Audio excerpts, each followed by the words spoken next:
Hello friend, তোর সবাই কেমন আছো? আশা করি ভালো আছো। তো আমিও ভালো আছি। আর আমি চলে এসেছি আমার মামার বাড়ি পুজোতে, সরস্বতী পুজোয়। তো তো মাসি বাড়িতে ছিল না, মাসির চোখ অপারেশন, সেই জন্য হসপিটালে ছিল। তো সেজন্য আমি রান্না করছিলাম। আজকে ছিল সরস্বতী পুজো, তো আমি এখানে পাঁপড় ভাজা, বেগুন ভাজা আর খিচুড়ি আর চাটনি রান্না করছিলাম। আর আজকেই আমাদের কলাই সিদ্ধ করতে হয়, তো সেজন্য এদিকে গ্যাসে রান্নাটা করে নিচ্ছিলাম। আর এখানে খিচুড়িটা হয়ে গেছে, মশলাটা করতে লেগেছি। খিচুড়িটা হয়ে যাওয়ার পরে করব কলাই সেদ্ধ। তো সবারই কলাই সেদ্ধ থাকে না, তোমাদের যাদের যাদের কলাই সেদ্ধ আছে কমেন্ট করিও।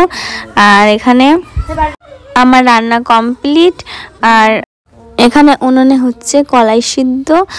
তো আমি রান্না করে রেডি হয়ে এবার চলে যাব মন্দিরে পুজোতে। তো দেখতে পাচ্ছি আমি পুরো রেডি হয়ে গেছি। তো চলো মন্দিরে যাওয়া যাক।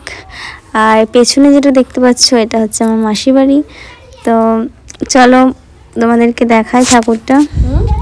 তো চলে এসেছি মন্দিরের মধ্যে। আর মন্দিরে এসে এখানে দেখছি পুজো চলছে, অঞ্জলি দিতে লেগেছে।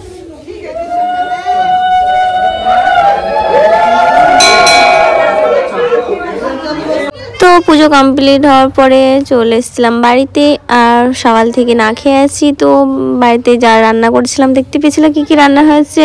তো সবাই মিলে খেতে বসে গেছি। সবাই বলতে জিজু, আমি আর বুনু ছিলাম, বাড়িতে কেউ ছিল না, 3 জন ছিল।